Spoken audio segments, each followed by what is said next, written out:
right? And they were to win, which they won't, in my opinion. So let me make that clear.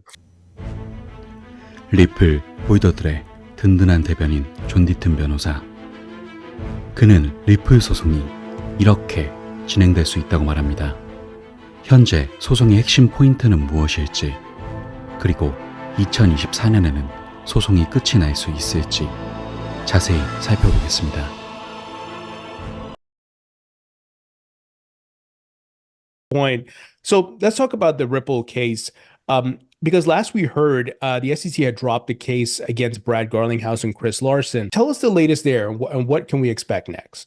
Yeah, well, really understand you're right. So the only thing that was pending before there can be an appeal that goes to the Second Circuit or even the U.S. Supreme Court related to the judge's summary judgment decision, there was the case against Brad Garlinghouse, Chris Larson, and then there was, what is the appropriate remedy? And so the judge basically said exchange sales are not securities sales. The sales or the gifting or giving XRP to developers or for other people, that type of transaction is not a security, and that the only ones that did were ones that had written contracts with institutions, and those are really in the early years. Now they add up to a lot of money, right? Because the judge included ODL sales, and so it came to like $770 million. And so what Ripple's going to be doing, the SEC is going to do is say, we want every sale to every institution to include.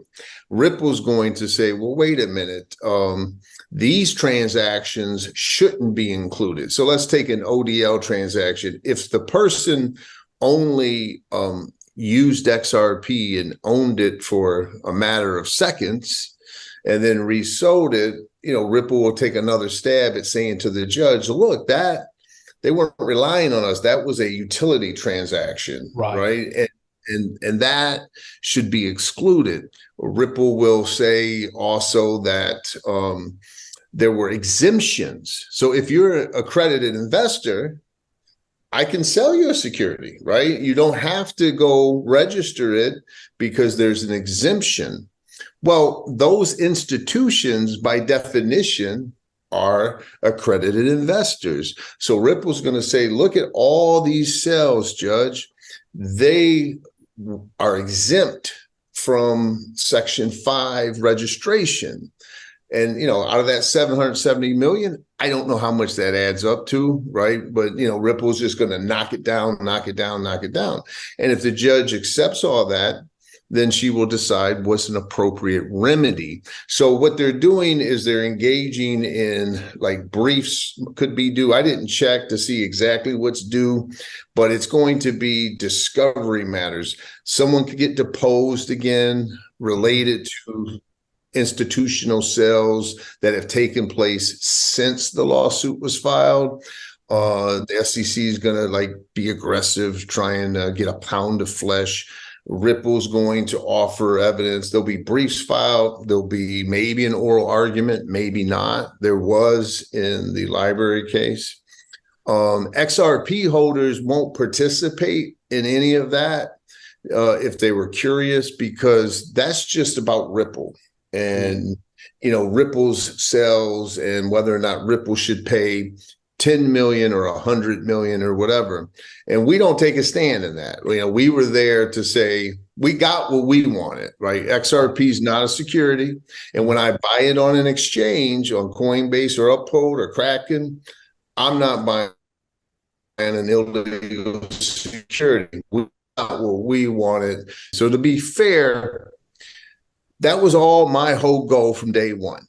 And so I'm not as involved now. I'm not watching the docket and all those things and trying to figure out what's exactly due. So we're expecting this case to wrap up in 2024. Do you think the SEC has any ability to do any type of appeal? Do you think it will get to that point?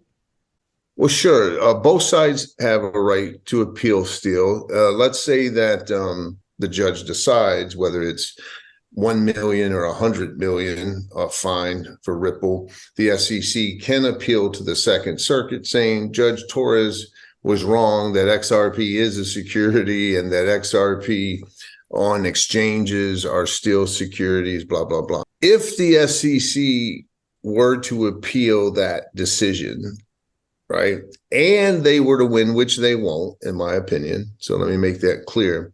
And do you feel but potentially a settlement could be in the works? Is that's still on the table? The SEC is in this war. So if you're in the middle of the war and you're going after Coinbase and you're going after Kraken and you're going after Binance and you're saying that Algo's a security and you're saying that Cardano's a security and you're saying that these businesses are illegal, it's scorched earth policy. We're in war. Elizabeth Warren just initiated that bill. It bans Bitcoin in the United States, right?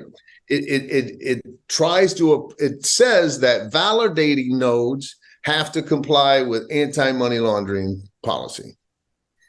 So software code with nodes out there in the world have to, how do you know your customer if you're just a transaction? You're validating a transaction on a decentralized ledger. You can't. So that's why it's a de facto ban. And is the SEC going to say, okay, well, let's come to grips and agree that XRP sold on exchanges is not a security, but Cardano is. Yeah. So I don't see it, and the only thing that I see causing the settlement is if Coinbase wins their motion to dismiss or partially wins it. That's the only thing. Otherwise, it's still a war, man. We're in the middle of a war. If Coinbase loses the motion to dismiss, which is on January 17th. That's the next big day in crypto, in my opinion. Mm-hmm. If they lose that, then they'll move forward with the rest of the case, just like the Ripple case went down. It'll take a couple of years. There'll be depositions and all of that kind of stuff. And then eventually there'll be motions for summary judgment. I'm hoping that Judge Falia shocks the SEC and grants at least partially their motion to dismiss.